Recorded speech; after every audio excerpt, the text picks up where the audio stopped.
होते हुए युद्ध हुआ? हाँ, संसार का सबसे भीषण युद्ध हुआ और इस युद्ध में भीषण संघार हुआ महर्षि उत्तंक। नहीं केशव, कौरव और पांडवों के वीर आपस में लड़कर यमलोक पहुंच गए। युद्ध रोकने की क्षमता होते हुए भी तुमने युद्ध की अनुमति दे दी। ये अपराध है केशव, अक्षम्य अपराध। इस अपराध का दंड मैं तुम्हें अवश्य दूंगा।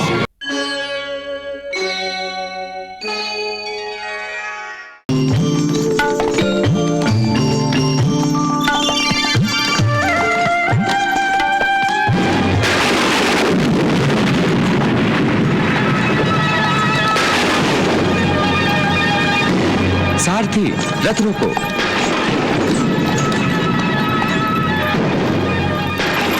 द्वारिकाधीश, यह महर्षि उत्तंक के तप सामर्थ्य का प्रभाव है। उन्होंने ये अपने तपोबल से हमें संकेत भेजा है कि मैं द्वारिका जाने से पहले उनसे भेंट करूं।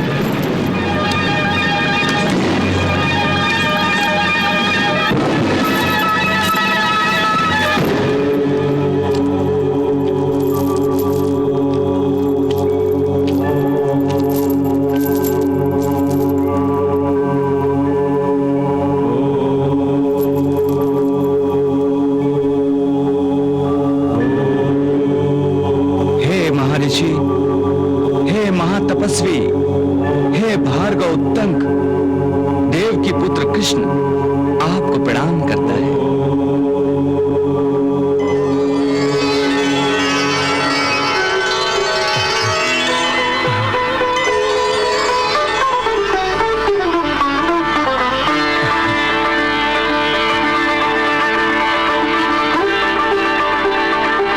योगियों के योगी, तपस्वियों के तपस्वी देवकी नंदन श्री कृष्ण को मेरा प्रणाम। भगवान, आपने मुझे प्रणाम करके समस्त लोकों में मुझे प्रतिष्ठित कर दिया है। आपकी महान तपस्या के सामने सारी प्रतिष्ठाएं मांद पड़ गई हैं। हे प्रभु, आपके श्रीमुख से निकलने वाले वाक्य तो आपकी बांसुरी के सुरों से भी अधिक मन भावन है। आप अपनी आवाज से सभी का मन मोह लेते हैं, परंतु आपके दर्शनों से तो सभी सम्मोहित होते हैं। आपने मेरा मन मोहकर मुझे सम्मोहित कर दिया है प्रभु, सम्मोहित कर दिया है। हे भगवान, मेरी ये श्रद्धा है कि आपके होते हुए संसार में सब चैन की बांसुरी बजाएं। मैं ये जानता हूं कि कौरव और पांडव युद्ध के कगार पर खड़े थे, परंतु मैं ये भी मानता हूं कि आपने कुरुकुल के ज्येष्ठ और श्रेष्ठों को अपनी मधुर वाणी से समझा बुझाकर सम्मोहित कर दिया होगा। मेरा विश्वास है प्रभु कि कौरव और पांडवों के बीच जो महायुद्ध होने जा रहा था, उसे और उसके परिणाम स्वरूप होने वाले भीषण संहार को आपने अवश्य टाल दिया होगा। प्रभु, आप बताते क्यों नहीं कि आपने अपनी शक्ति से सब कुछ ठीक ठाक कर दिया था, कोई अनर्थ नहीं होने दिया? महर्षि, बात बहुत आगे निकल चुकी थी। बात कितनी आगे बढ़े, आपके सामर्थ्य से परे नहीं हो सकती प्रभु। आप तो सामर्थ्यशील हैं। आपके जैसा कुशल योद्धा अखिल भारतवर्ष में कोई दूसरा नहीं। दुर्योधन ये बात समझ नहीं सकता था, इसलिए युद्ध पर उतारू हो गया, परंतु आपने दुर्योधन को अपनी शक्ति का परिचय देकर युद्ध पर अंकुश अवश्य लगाया होगा। प्रभु, यही कहना चाहते हैं ना आप? नहीं भृगुनंदन, मैं कुछ और कहना चाहता हूं। कहीं आप ये तो नहीं कहना चाहते हैं कि युद्ध हुआ? हाँ भार्गव, आपके होते हुए युद्ध हुआ? हाँ, संसार का सबसे भीषण युद्ध हुआ और इस युद्ध में भीषण संघार हुआ महर्षि उत्तंक। नहीं केशव! कौरव और पांडवों के वीर आपस में लड़कर यमलोक पहुंच गए। पुत्र पौत्र बंधु सहित सारे योद्धाओं का विनाश हुआ। लाखों योद्धा मारे गए। धृतराष्ट्र, गांधारी और द्रौपदी पांडवों के सारे पुत्र मारे गए। इस महाभयंकर युद्ध में केवल 10 योद्धा बच गए। भार्गव तंक, 5 पांडव, सात्यकी, अश्वत्थामा, कृतवर्मा, कृपाचार्य और मैं शेष सभी मारे गए। इतना भीषण विनाश हुआ, सबके सब मारे गए। ये अच्छा नहीं हुआ केशव, अच्छा नहीं हुआ। युद्ध रोकने की क्षमता होते हुए भी तुमने युद्ध की अनुमति दे दी। ये अपराध है केशव, अक्षम्य अपराध। इस अपराध का दंड मैं तुम्हें अवश्य दूंगा। इस अपराध का दंड मैं तुम्हें अवश्य दूंगा केशव।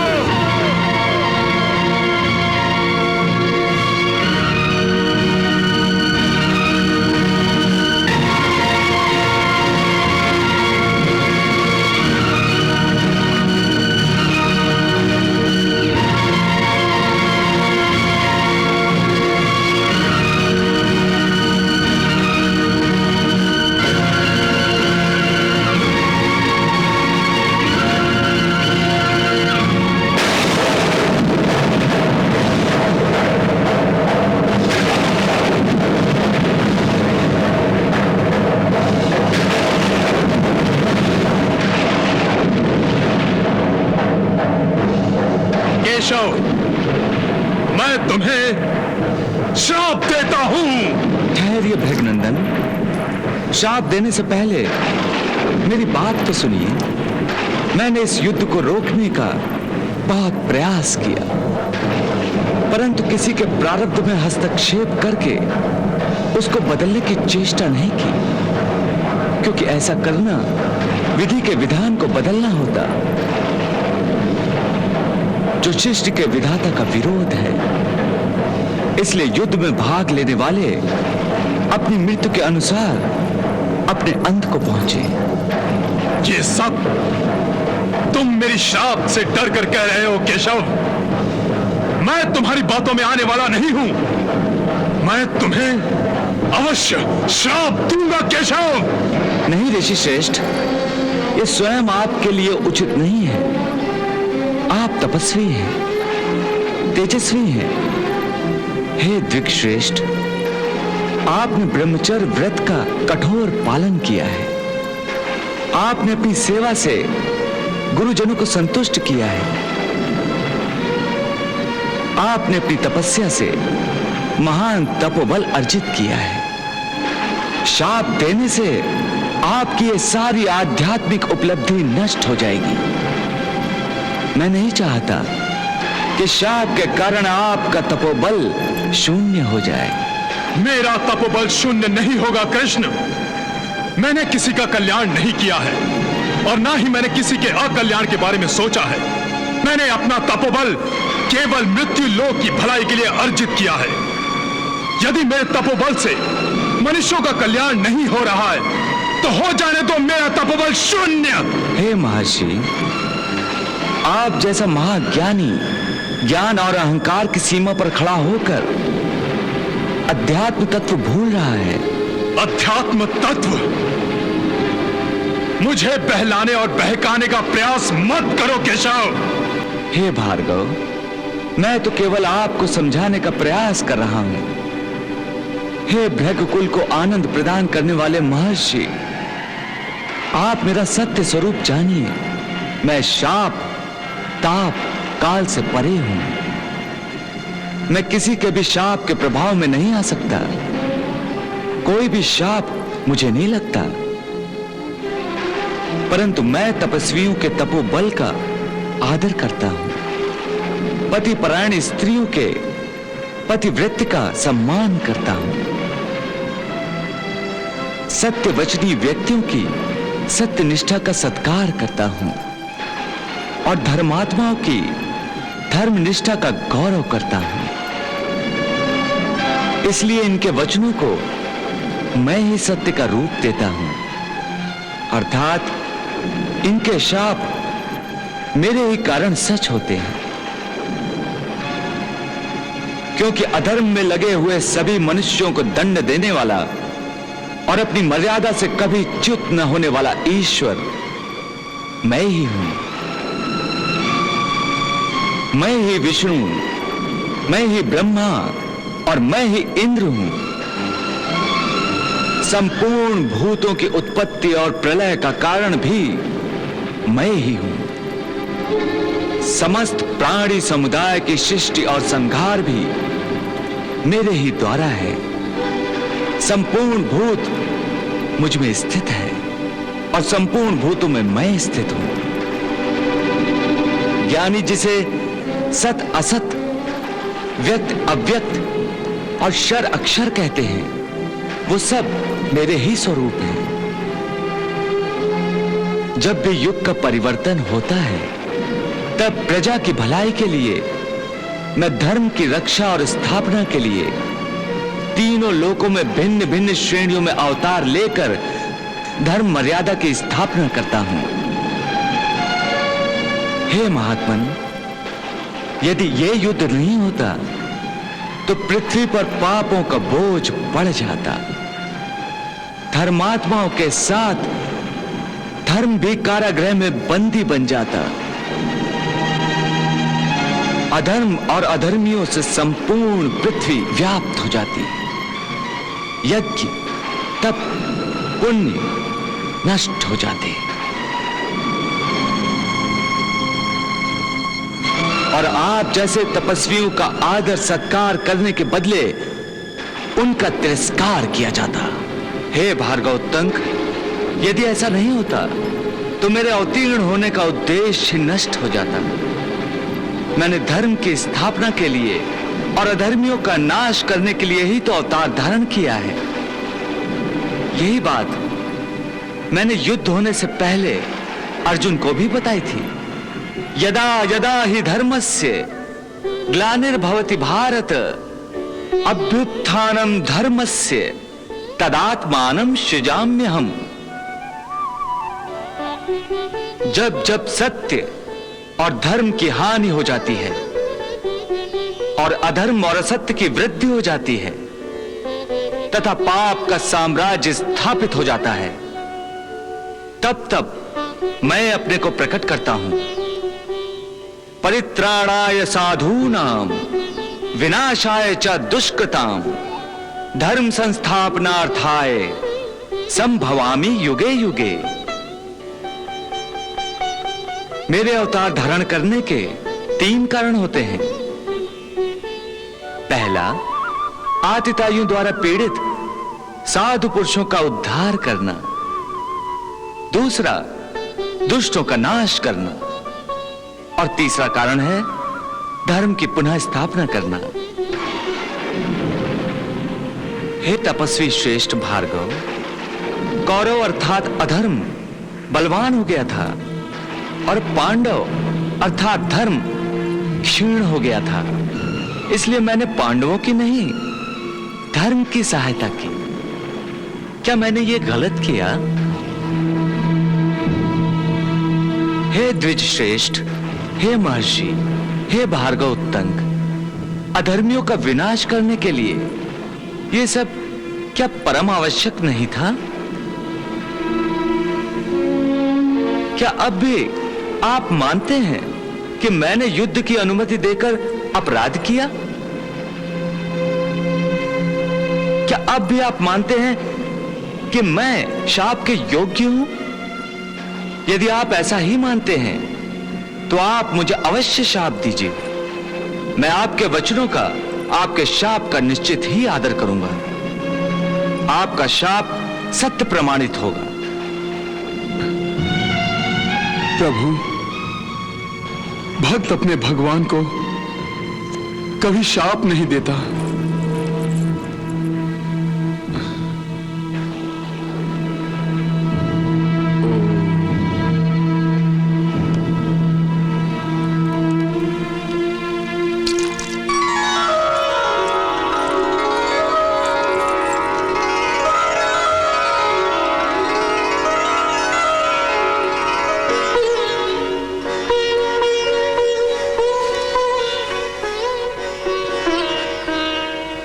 प्रभु,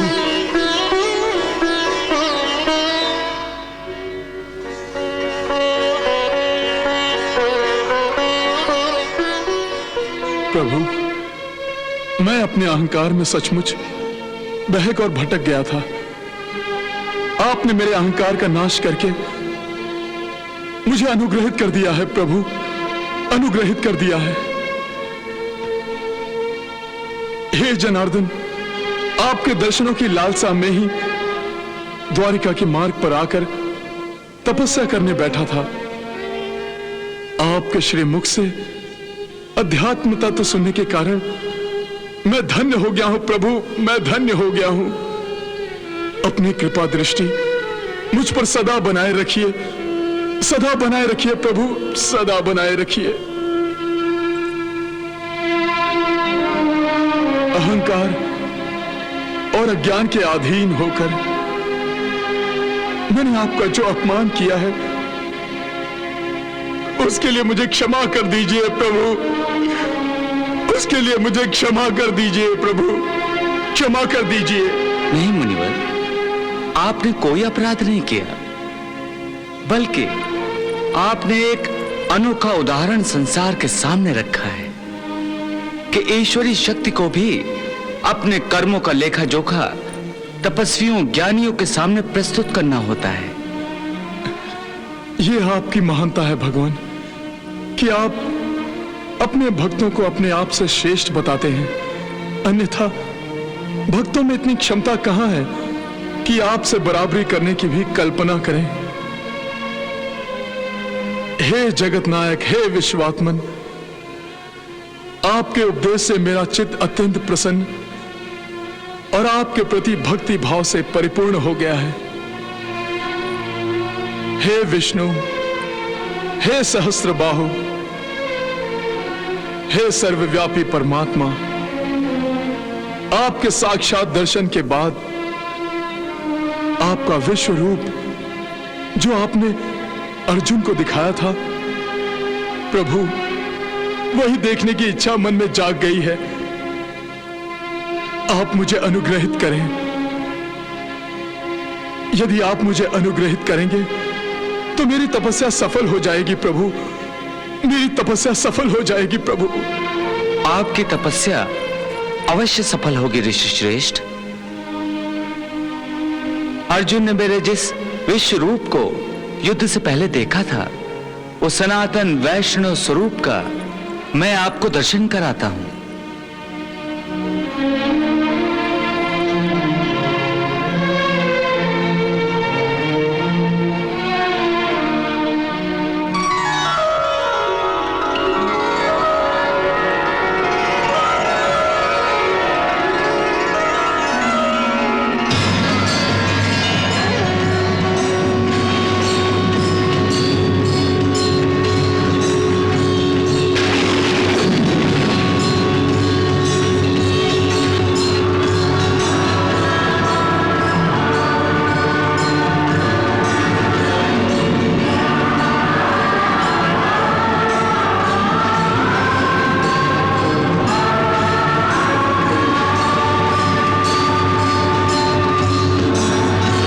सर्वात्मक परात्पर नारायण, आपको मेरा प्रणाम। हे पद्मनाभ पुंडरीकाक्ष माधव, आपको मेरा प्रणाम। हिरण्यगर्भ ब्रह्मा आप ही के रूप हैं, आप ही अंतर्यामी पुराण पुरुष हैं, आपको मेरा प्रणाम। आप अज्ञान रूपी अंधकार को मिटाने वाले सूर्य हैं, आपको मेरा प्रणाम। आप संपूर्ण वेदों के एकमात्र वेद तत्व हैं। संपूर्ण देवता आप ही के स्वरूप हैं।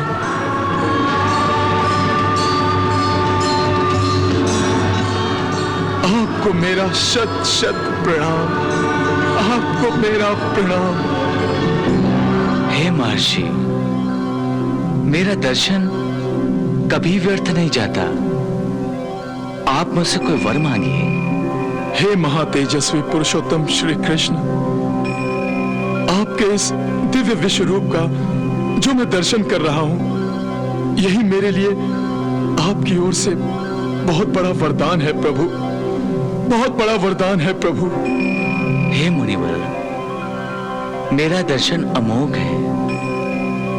आपको अवश्य मुझसे कोई वर मांगना चाहिए। मांगिए मुनिवर।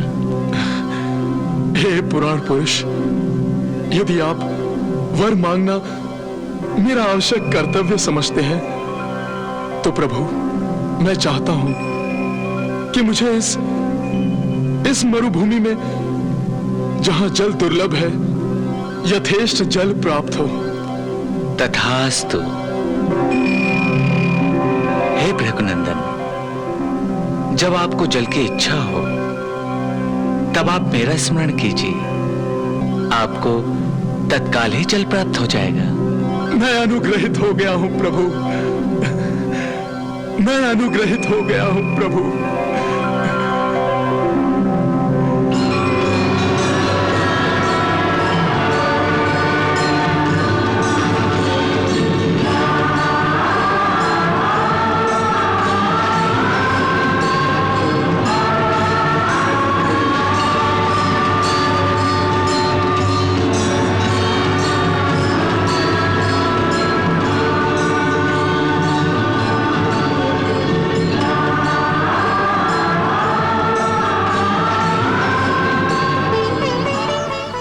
हे भार्गव उत्तंक, अब मुझे द्वारिका जाने की आज्ञा दीजिए। जैसी आपकी इच्छा प्रभु।